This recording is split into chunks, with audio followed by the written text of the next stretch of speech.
आरहत वाङ्मय में कहा गया है। उवसमेण हणे को हम मानम मद्दवया जिणे मायम तज्जव भावेण लोभम संतोष उवासरे जिणे। जैन वाङ्मय में कसाय शब्द आता है। कसाय कर्ममल की आय जिनसे होती है वे कसाय होते हैं। दो प्रकार के कर्म बंध होते हैं, एक सांप्रदायिक बंध और दूसरा ईर्यापथिक बंध, ईर्यापथिक बंध। सांप्रदायिक बंध वह होता है जो सकसाय अवस्था में जीव के होता है। सूक्ष्म संपरायांत है, सांप्रदायिको बंध है। ईर्यापथिको बीतरागस्य अबंधो योगी, ये 3 सूत्र हैं। जैन सिद्धांत दीपिका में तत्वज्ञान की अनेक बातें हैं।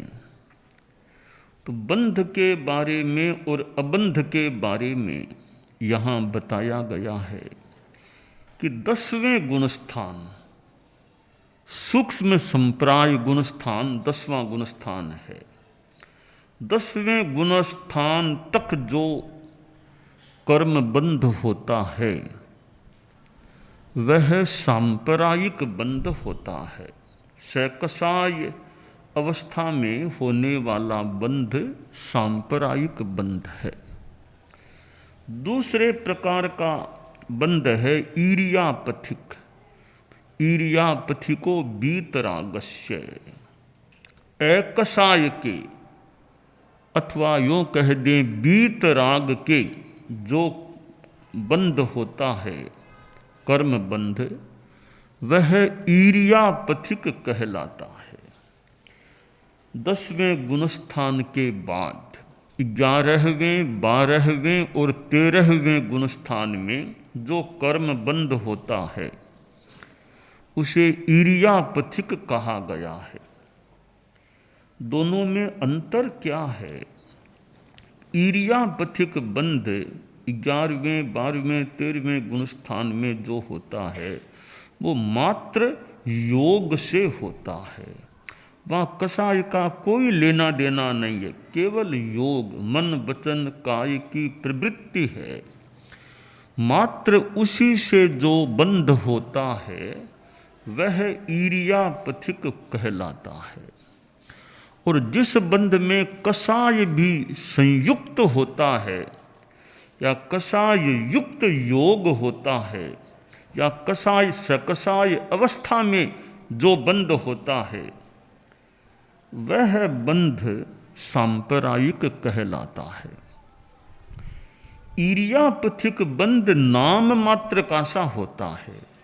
पहले समय में बंधन हुआ, दूसरे में भोगा, तीसरे में तो झड़ गया, खत्म बात। 2 समय की स्थिति है, बंधनार भोगना, बंधनार भोगना, बंधनार भोगना, यह क्रम मानो रहता है उस बंधावस्था में। नाम मात्र का बंध है। जो यह दृष्टांत है कि 2 गोले, एक आर्द्र मिट्टी का गोला और दूसरा सूखी मिट्टी का गोला, दोनों दीवार पर फेंके गए तो आर्द्र मिट्टी वाले गोले की जो रेत मिट्टी वो तो चिपक गई, सूखे गोले की मिट्टी वापिस नीचे गिर गई। यह दृष्टांत एकदम एप्रोप्रिएट ईर्यापथिक और सांप्रदायिक में संभव, यानी ईर्यापथिक का बंध है वो सूखे गोले वाले दृष्टांत के लिए अत्यंत वो अनुकूल बैठता है कि ईर्यापथिक बंध एकदम सूखे गोले के लगा कि गिरा, इतना शायद मिट्टी भी लगने गिरने में ज़्यादा समय लेती है, इरियापथी को उतना समय भी नहीं लगता। सूखे गोले से भी ज़्यादा यह न चिपकने वाली स्थिति की है। तो ये दो प्रकार के बंध हैं, सांप्रदायिक बंध, इरियापथिक बंध। सांप्रदायिक बंध में भी अनासक्ति की अवस्था में कोई विशेष चिपकाव न हो, पर इरियापथिक में तो चिपकाव की मानो बात ही नहीं, एक समय बंधा दूसरे समय में तो भोगना। तीसरी चीज है अबंधो योगी, अयोगी अबंध है। 14वां गुणस्थान है अयोगी केवली गुणस्थान।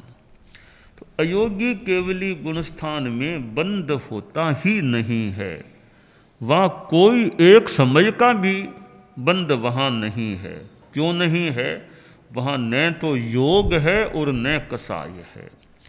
कर्म बंध में दो जिम्मेवार हैं, कसाय और योग, इनके सिवाय और कोई जिम्मेवार नहीं। और 14वें गुणस्थान में दोनों ही नहीं है, न कसाय है न योग है, इसलिए वह अबंध स्थिति है, शैलेशी अवस्था है। योग नहीं, कसाय नहीं, केवल मूर्ति सी मानो विराजमान है वो 14वें गुणस्थान में। हम प्रेक्षा ध्यान के लिए कहते हैं कि आइडोल या स्टेचू की तरह अडोल रहो। यह उदाहरण है एकदम 14वें गुणस्थान का उदाहरण, शैलेशी अवस्था वाले साधु की तरह अडोल रहो। हालांकि उतनी अडोलता संभव नहीं है, परंतु संभवतः मूर्ति में जो स्थिरता होती है, तो 14वें गुणस्थान में कोई लेटा हुआ साधु तो वो स्थिरता भी मानो कोई यूँ कम नहीं होती होगी, या प्रायः चंचलता नहीं होती होगी। तो यह सांप्रदायिक बंध, इरियापथिक बंध और अबंध, हम 14 गुणस्थानों को 3 भागों में बांट सकते हैं। इस कर्म बंधन, इस अबंध के संदर्भ में हमारे कई उपासक श्रेणी के हैं, और भी साधु साध्वियाँ समणियाँ और हैं, मुमुक्षु हैं। यह 14 गुणस्थानों को 3 भागों में इस प्रकार बांटा जा सकता है बंध के संदर्भ में कि एक सांप्रदायिक बंध वाले गुणस्थान, इरियापथिक बंध वाले गुणस्थान और अबंध वाले गुणस्थान। तो सांप्रदायिक बंध वाले गुणस्थान 1 से 10 गुणस्थान तक है कि 14 गुणस्थानों को 3 भागों में बांट सकते हैं बंध के संदर्भ में और अबंध के संदर्भ में। पहले से 10वें गुणस्थान तक एक कैटेगरी, 11वां 12वां 13वां एक दूसरी कैटेगरी है, 14वां तीसरी कैटेगरी में ले लें। पहले से 10वें गुणस्थान तक सांप्रदायिक बंध वाले ये 10 गुणस्थान हैं। 11 से 13वें तक 3 गुणस्थान इरियापथिक बंध वाले हैं, और 14वां गुणस्थान यह अबंध अवस्था का गुणस्थान। इस प्रकार 3 भागों में 14 गुणस्थानों को विभक्त किया जा सकता है। 14वें गुणस्थान में भी बंध नहीं है तो सिद्धों में तो बंध की बात ही समाप्त है, वो तो बंध की बात पहले ही समाप्त हो जाती है। तो सिद्धों में तो कोई बंध होता ही नहीं है, वहाँ तो केवल आत्मा है। अब देखिए 8 आत्मा है, इनमें 3 आत्माएं ऐसी हैं जो हर जीव में कम से कम वे 3 तो मिलेंगी ही मिलेंगी। ऐसा प्रतीत हो रहा है कि 3 आत्मा सिद्ध हो या संसारी, 3 आत्माएं ऐसी हैं वो हर जीव में मिलेगी। चाहे अभव्य में भी मिलेगी, भव्य में भी मिलेगी, सिद्धों में भी मिलेगी, संसारी में भी मिलेगी, साधु में भी मिलेगी, वीतराग में भी मिलेगी, सराग में भी मिलेगी, केवली में भी मिलेगी, छद्मस्त में भी मिलेगी, एकेंद्रिय में भी मिलेगी, द्विंद्रिय, हर जीव में कम से कम वे 3 जो नाम प्रमाण 3 आत्माएं हैं वे हर जीव में मिलेंगी ही मिलेंगी। प्रभु भाई बैठे हैं उपासक, वो 3 आत्माओं के नाम बता सकें तो बताएं, ऐसी कौन 3 आत्माएं हैं हर जीव में मिलेगी ही मिलेगी। तीन आत्माएं, आठ में से कौन है ऐसी? हाँ, ये तीन आत्माएं, द्रव्य उपयोग दर्शन, ये तीन आत्मा। दिनेश जी बहुश्रुत हैं, कोई और कोई बात, ये तीन सब में मिलेंगी ना। कोई जीव ऐसा नहीं संसार में, सिद्ध हो या संसारी, ये तीन आत्माएं न हो। तो ये आठ आत्माओं में ऐसी तीन आत्माएं हैं जो सर्वव्यापी हैं, यानी हर जीव में हैं। बाकी जो पांच आत्माएं हैं वे हर जीव में मिले, क्योंकि कसाय आत्मा है वो बीतराग में नहीं, सिद्धों में नहीं। योगात्मा है, अयोगी केवली गुणस्थान में नहीं, सिद्धों में नहीं। और ये ज्ञान आत्मा है वो मिथ्यात्व में नहीं होती वैसे। और वीर्य आत्मा है, चारित्र आत्मा है वो साधुओं के सिवाय, चारित्र आत्मा वैसे नहीं। और वीर्य आत्मा है वो सिद्धों में वीर्य आत्मा भी नहीं। तो और पांचों आत्माएं कहीं है कहीं नहीं, इस स्वभाव प्रकृति स्थिति वाली है। बस तीन आत्माएं ये हैं जो हर जीव में हैं। इस प्रकार आठ आत्माओं को हम दो भागों में बांट सकते हैं। एक वे आत्माएं जो हर जीव में होती ही होती है, और एक वे आत्माएं जिसका हर जीव में होना संभव नहीं। तो ये तीन आत्मा एक कैटेगरी की हैं और पांच आत्माएं अन्य कैटेगरी की हैं। पुनः याद कर सकते हैं, द्रव्य आत्मा, उपयोग ज्ञान आत्मा, उपयोग द्रव्य, उपयोग ज्ञान, ये तीन आत्माएं सिद्ध हो या संसारी कोई भी जीव हो, हर जीव में होती ही होती हैं, ऐसा प्रतीत हो रहा है। बाकी पांच आत्माएं हैं, वे कौन सी रही? कसाय आत्मा, योग आत्मा और ज्ञान आत्मा, चारित्र आत्मा और वीर्य आत्मा। ये पांच आत्माएं हैं, वो कई जीवों में हैं और कई जीवों में नहीं, इसलिए सब जीवों में वे नहीं मिलती। तो यूँ आठ आत्माओं को दो भागों में बांटा जा सकता है। तो आज मैंने दो ये तत्वज्ञान के बोल प्रस्तुत कर दिए हैं, जो इतने चालू संभवतः है या नहीं हमारे बोलचाल में, पर मैंने दो तत्वज्ञान की बातें वो बता दी है। तो समणी जी विदेश भी जाने की बात है, अमेरिका में रहने की बात है, तो तत्वज्ञान का विकास सहज ही ये बोल तत्वज्ञान के बोल दो बोल बताए। एक तो बंध के संदर्भ में हम बंध में 14 गुणस्थानों को तीन भागों में बांटना, कि 10 गुणस्थान पहले से 10वां तक सांप्रदायिक बंध वाले, 11वां 12वां 13वां ये इरियापतिक बंध वाले, 14वां अबंध वाला गुणस्थान। 8 आत्माओं में 3 आत्माएं वे हर जीव में प्राप्त होने वाली द्रव्य और उपयोग और दर्शन। 5 आत्माएं सब में नहीं मिलती, वे कसाय, योग, ज्ञान, चारित्र, वीर्य, ये सब में नहीं मिलती। तो ये हमारे तत्वज्ञान की ऐसी बातें हैं। तो यह जो कसाय है वो कसाय भी आत्मा मानी गई। 8 आत्मा में कसाय आत्मा है, और यह कसाय 10वें गुणस्थान तक रहता है।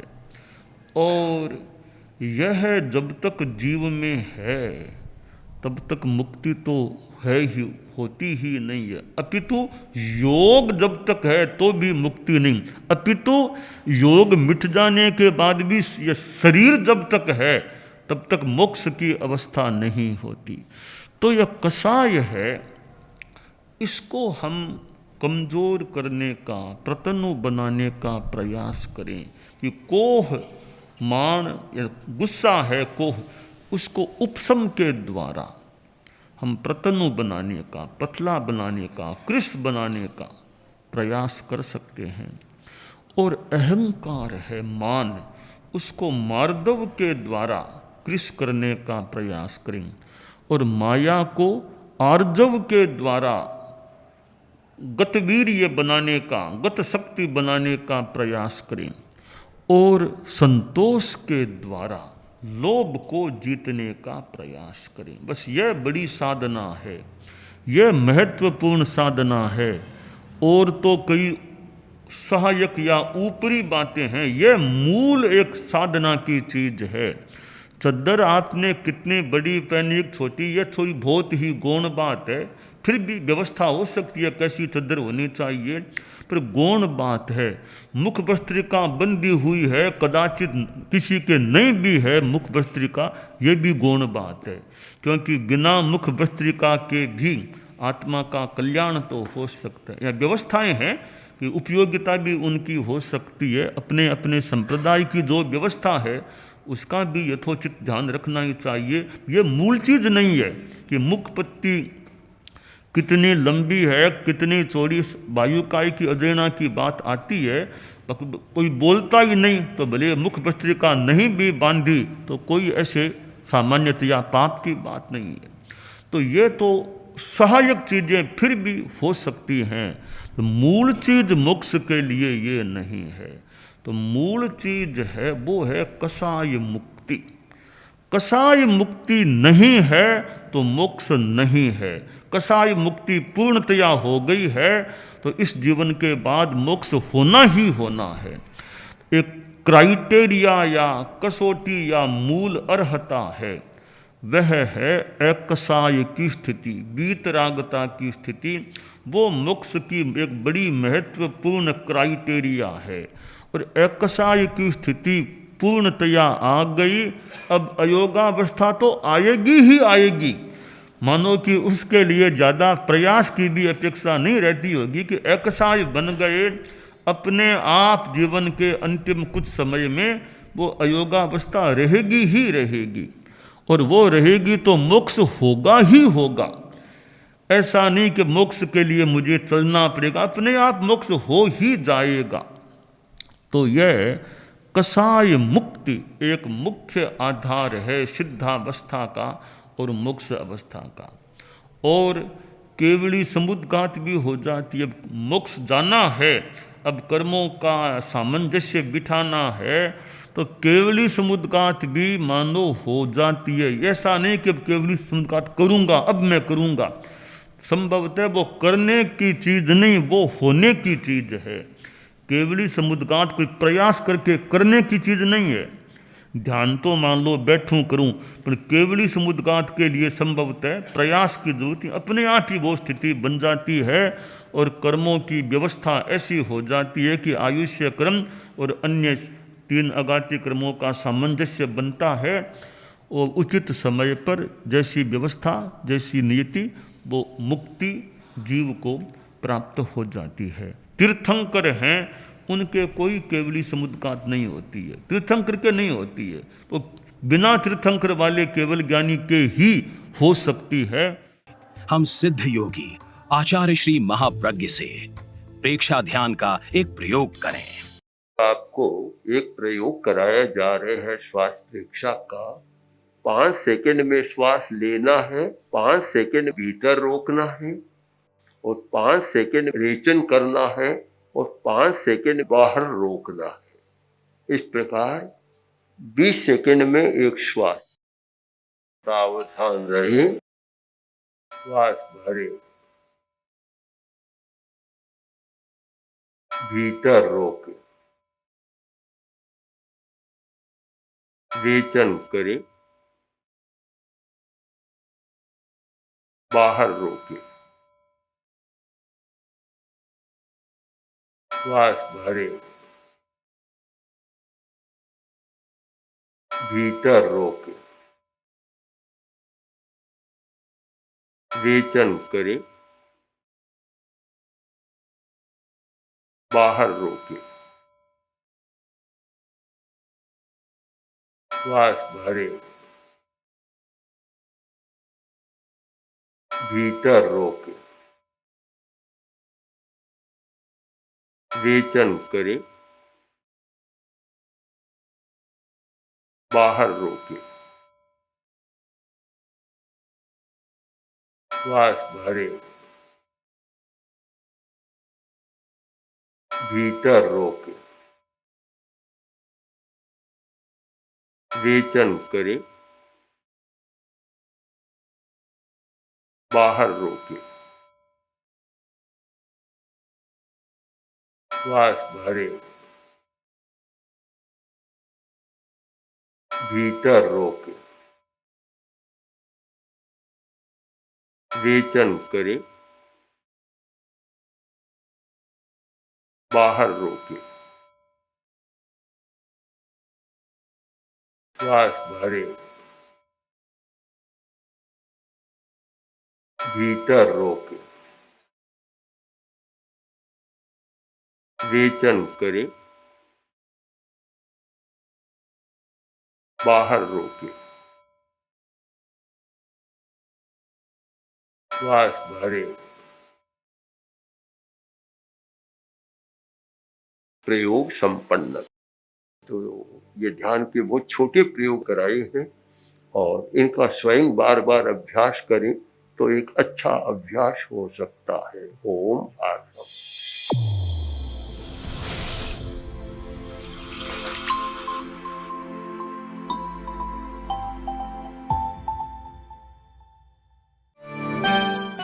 एकाग्रता, तन्मयता, अपने आप को मंगलमय अनुभव करते हुए नमो अरहंताणम, नमो सिद्धाणम, नमो आयरियाणम, नमो उवज्झायाणम, नमो लोए सब्बसाहूणम, एसो पंचनमोक्कारो सब्ब पावपणासनो मंगलाणं च सब्बेसिं पढ़मं हवइ मंगलम।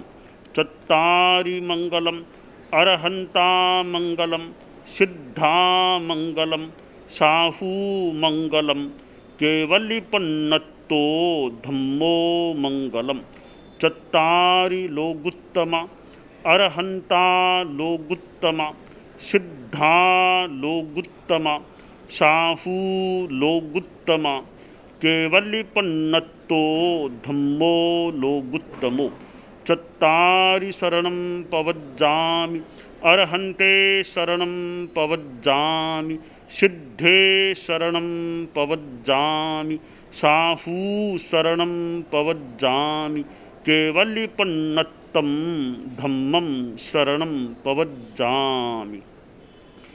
धम्मो मंगलमुक्किट्ठम् अहिंसा संजमो तवो देवावितं नमंसन्ति जस्य धम्मे सयामणो। च इत्ता भारहं वासं चक्रवट्टी महिद्धियो सन्ति सन्ति करे लोए पत्तो गइमणुत्तरम्। देव दानव गंधर्वा जख रक्षस किन्नरा बंभयारिं नमंसन्ति दुक्करं जे करन्ति तम्। मंगलं भगवान् वीरो मंगलं गौतमो गणी मंगलं स्थूलभद्राद्यः जैन धर्मोस्तु मंगलम। मंगलम मतिमान् भिक्षुः मंगलम भारमल्लकः मंगलम रायचन्द्राद्या मंगलम तुलसी गुरुः महाप्रज्ञोस्तु मंगलम। तेरा पंथोस्तु मंगलम। विघ्न हरण मंगल करण स्वामी भिक्षुनो नाम। गुण ओळख समरण किया सर अचिंत्या काम। विघ्न हरण मंगल करण स्वामी भिक्षुनो नाम। गुण ओळख समरण किया सर अचिंत्या काम। विघ्न हरण मंगल करण स्वामी भिक्षुनो नाम। गुण ओळख समरण किया, सर अचिंत्या काम, सर अचिंत्या काम, सर अचिंत्या काम। एक दिवसीय त्याग, आज आज के लिए धारणानुसार त्याग